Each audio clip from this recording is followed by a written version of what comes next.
আগামী মাসে ঘরের মাঠে বাংলাদেশ ও শ্রীলঙ্কা নারী দলের মধ্যকার ওয়ানডে ও টি-20 সিরিজের সূচি ঘোষণা করেছে Bangladesh cricket board (BCB).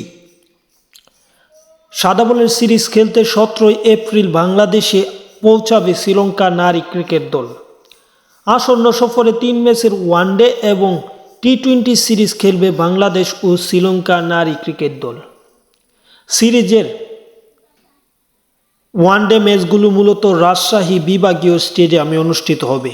One day ম্যাচের প্রথম ওয়ানডে অনুষ্ঠিত হবে 20 এপ্রিল এবং দ্বিতীয় ম্যাচ অনুষ্ঠিত হবে যথাক্রমে 22 এপ্রিল এবং তৃতীয় ম্যাচ অনুষ্ঠিত হবে 25 এপ্রিল। সিরিজের 3টি ওয়ানডেতে মুখোমুখি হবে বাংলাদেশ শ্রীলঙ্কা নারী ক্রিকেট দল।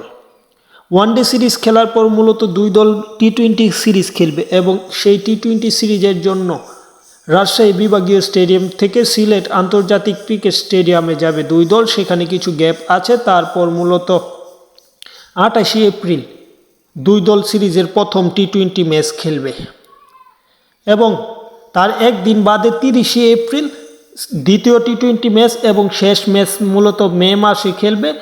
2 মে সিলেট আন্তর্জাতিক ক্রিকেট স্টেডিয়ামে টি-20 সিরিজের শেষ ম্যাচটি খেলবে দুই দল। ওয়ানডে ও টি-20 সিরিজ শেষ হয়ে যাবে এবং শেষ হলে 3 মে বাংলাদেশ ছাড়বে শ্রীলঙ্কা নারী দল। এটা মূলত বাংলাদেশের সামনে আসছে টি-20 ওয়ার্ল্ড কাপ। সেই টি-20 ওয়ার্ল্ড কাপের প্রস্তুতি ম্যাচ, কেননা সেই টি-20 ওয়ার্ল্ড কাপে বাংলাদেশ 1200 কঠিন প্রতিপক্ষের বিপক্ষে খেলবে। সেই হিসেবে ভালো একটা প্রস্তুতির দরকার ছিল এবং সেই প্রস্তুতি হিসেবেই মূলত বাংলাদেশ ক্রিকেট বোর্ড শ্রীলঙ্কাকে এনেছে এবং শ্রীলঙ্কার সাথে ম্যাচগুলো খেলবে।